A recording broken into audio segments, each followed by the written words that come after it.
இன்று நாம் ஒரு முக்கிய டைரக்டரும் ஒரு பிரபல நடிகரும் இணைந்து அவர்கள் செய்து கொண்ட படங்களை பற்றிய விவரத்தை தான் நான் உங்களோடு கலந்துரையாட இருக்கின்றேன். அவர்கள் வேறு யாருமல்ல, S.A. சந்திரசேகருடன் இணைந்து புரட்சி கலைஞர் கேப்டன் விஜயகாந்த் அவர்கள் அவருடன் இணைந்து பயணித்த அந்த படங்கள் பற்றிய விடயத்தை தான் பார்க்கின்றேன். அதற்கு முன்பதாக S.A. சந்திரசேகரை பற்றி சொல்ல போனால் அவர் 1981 ஆண்டு தான் சட்டம் ஒரு இருட்டறை என்கின்ற படத்தின் மூலம் தனது டைரக்டர் பதவியை அவர் எடுத்துக் இருக்கின்றார்.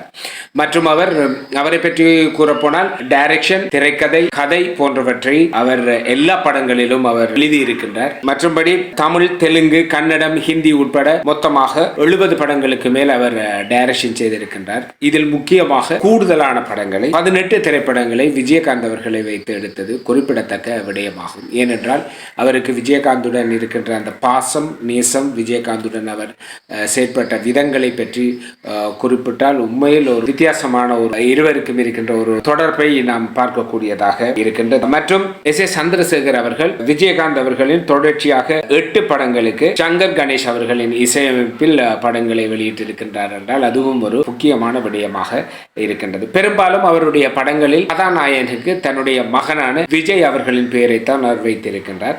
அநேகமாக விஜயகாந்துக்கு கூட 3-4 திரைப்படங்களுக்கு விஜய் என்கின்ற பெயரை அந்த கதாபாத்திரத்துக்கு வைத்திருக்கின்றார். மற்றும் குழந்தை நட்சத்திரமாக விஜயகாந்த் அவர்களின் திரைப்படத்தில் தான் விஜய் அவர்கள் அறிமுகமாகி இருக்கின்றார் என்கின்ற ஒரு விடயத்தையும் இங்கே பதிவிட்டுக் கொள்கின்றேன். இப்பொழுது அந்த அடிப்படையில் அவர் விஜயகாந்த் அவர்களை வைத்து S.A. சந்திரசேகர் அவர்கள் டைரக்ஷன் செய்த முதல் திரைப்படம் சட்டம் ஒரு இருட்டறை 1980 ஆண்டு வந்தது. இப்படத்திற்கு இசையமைப்பாளர் சங்கர் கணேஷ் விஜயகாந்துடன் இணைந்து பூர்ணிமா தேவி அவர்கள் நடித்திருந்தார்.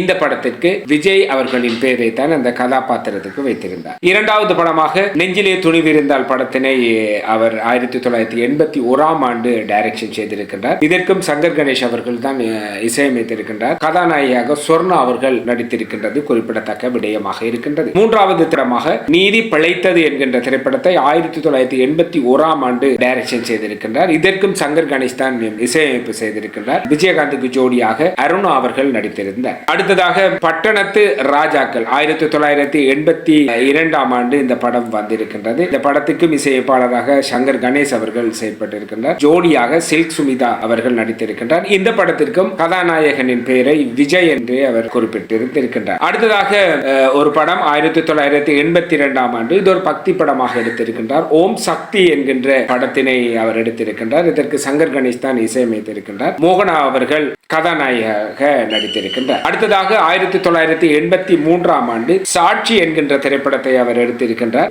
இத்திரைப்படத்திற்கு சங்கர் கணேஷ் தான் மியூசிக் மற்றும் விஜய் அவர்கள் தான் கதாநாயகியாக நடித்திருக்கின்றார். மற்றும் ஒரு வெற்றி படமாக அமைந்தது தான் வெற்றி என்கின்ற திரைப்படம். இது 1984 ஆண்டு. இப்படத்திற்கும் சங்கர் கணேஷ் தான் இசையமைத்திருக்கின்றார். குழந்தை நட்சத்திரமாக விஜய் அவர்கள் இப்படத்தில் அறிமுகமாகி இருக்கின்றார். சின்ன விஜயகாந்தாக அறிமுகமானது இங்கு குறிப்பிடத்தக்க விடயமாகும். அடுத்ததாக 1984 ஆண்டு வீட்டுக்கு ஒரு கண்ணகி என்கின்ற படத்தினை டைரக்ஷன் செய்திருக்கின்றார். இப்படத்திற்கும் சங்கர் கணேஷ் தான் இசையமைத்திருக்கின்றார். இப்படத்தில் சுஜாதா, நளினி போன்றோரும் விஜயகாந்துடன் நடித்திருந்தார்கள். அடுத்ததாக குடும்பம் என்கின்ற ஒரு படத்தை 1984 ஆண்டு அவர் விஜயகாந்தை வைத்து டைரக்ஷன் செய்திருக்கின்றார். இது ஒரு வெற்றி படமாக அமையவில்லை. இந்த படத்திற்கு இசையமைப்பாளராக கங்கை அமரன் அவர்கள் இருக்கின்றார். விஜயகாந்துடன் சுஜாதா அவர்கள் இப்படத்தில் நடித்திருந்தது விசேட அம்சமாக இருக்கின்றது. அதனைத் தொடர்ந்து புதுயுகம் என்கின்ற ஒரு படம் 1985 ஆண்டு. இப்படத்துக்கும் கங்கை அமரன் தான் இசையமைத்திருக்கின்றார். விஜயகாந்த் அவர்களுடன் சிவகுமார், K.R. விஜயா போன்றோர் நடித்தனர். செம ஹிட்டான இந்த படம் பல வெற்றிகளை குவித்த படமாக இந்த படம் இருக்கின்றது. அடுத்தது நீதியின் மறுபக்கம் 1985 ஆண்டு. இதுதான் இளையராஜா அவர்களை முதல் தடவையாக அவர் இசையமைப்பாளராக அறிமுகப்படுத்தியிருக்கின்றார். இப்படத்திற்கு விஜயகாந்துடன் இணைந்து ராதிகா அவர்கள் இணைந்து நடித்திருந்தார். இது ஒரு வெற்றி படமாக அமைந்திருக்கின்றது. அடுத்ததாக 1986 ஆண்டு எனக்கு நானே நீதிபதி என்கின்ற திரைப்படத்தை இவர் டைரக்ஷன் செய்திருக்கின்றார். இப்படத்திற்கு இளையராஜா அவர்கள் தான் இசையமைத்திருக்கின்றார். விஜயகாந்துடன் ஜீவிதா அவர்கள் இருக்கின்றார். ஒரு சுமாரான படமாக இந்த படம் அமைந்திருந்தது. அடுத்ததாக 1986 ஆண்டு ஒரு மெகா ஹிட் திரைப்படமாக வசந்தராகம் என்கின்ற ஒரு படத்தினை இவர் வெளியிட்டிருக்கின்றார். இதற்குத்தான் முதல் தடவையாக MS விஸ்வநாதன் அவர்களின் இசையம் இந்த படம் வெளியிடப்பட்டது. பாடல்கள் அனைத்தும் செம ஹிட்டாக இருக்கின்றது. இந்த படத்திற்கு விஜயகாந்துடன் ரகுமான், சுதா சந்திரன் ஆகியோர் நடித்திருக்கின்றார். அடுத்ததாக சட்டம் ஒரு விளையாட்டு என்கின்ற படத்தை அவர் டைரக்ஷன் செய்திருக்கின்றார். இப்படத்திற்கும் MS விஸ்வநாதன் அவர்களை இசையமைத்திருந்தார். விஜயகாந்துடன் சேர்ந்து இணைந்து ராதா அவர்கள் நடித்திருக்கின்றார். இது ஒரு வெற்றி படமாக அமைகின்றது.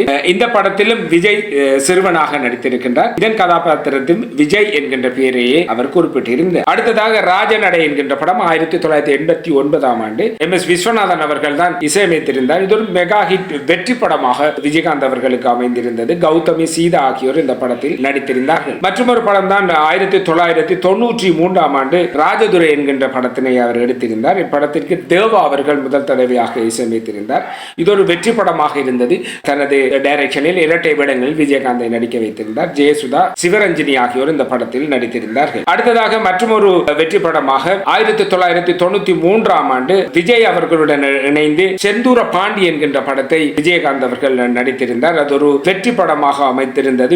விஜய்க்கு ஒரு மாற்றுதலை ஏற்படுத்தி கொடுத்த படமாக இருந்தது. இந்த படத்திற்கும் தேவா அவர்கள் இசையமைத்திருந்தார். விஜய் அவர்களுடன் யுவராணி, கௌதமி ஆகியோர் நடித்திருந்தார்கள். மற்றொரு படமான பெரிய அண்ணா படம் 1999 வெளிவந்தது. இந்த படத்தை முதலில் விஜயை வைத்துத்தான் சந்திரசேகர் அவர்கள் எடுக்க இருந்தார். 1998 எடுக்க இருந்திருந்தார். ஆனால் அது பயனளிக்காமல் போன பிற்பாடு அதை சூர்யாவை வைத்து எடுத்தால் நன்றாக இருக்கும் என சூர்யா அவர்கள் விஜயகாந்துடன் நினைத்து அந்த படத்தை நடித்திருந்தால் இது வியாபார ரீதியாக பெரிதாக போகவில்லை. இந்த படம் முதலில் விஜயகாந்துக்கு ஜோடியாக ரோஜா அவர்களை இணைக்க இருந்தது. பிற்பாடு அந்த படத்திற்கு மீனா அவர்கள் அந்த படத்தில் இணைத்து நடித்திருந்தார். எனவே விஜயகாந்த் அவர்களை வைத்து SS சந்திரசேகர் அவர்கள் 18 படங்களை வழங்கி இருந்தார் என்பது மிகவும் குறிப்பிடத்தக்க விடயம் என்றே கூற. எனவே விஜயகாந்த் அவர்களின் வாழ்க்கையில் ஒரு மறக்க முடியாத ஒரு விடயமாக SS சந்திரசேகர் இருக்கின்றார். எனவே SS சந்திரசேகர் அவர்களின் சினிமா வாழ்க்கையை டைரக்ஷனில் தொடக்கி வைத்தவர் விஜயகாந்த் என்பதை இவ்விடத்தில் நான் பெருமையாக குறிப்பிட விரும்புகின்றேன்.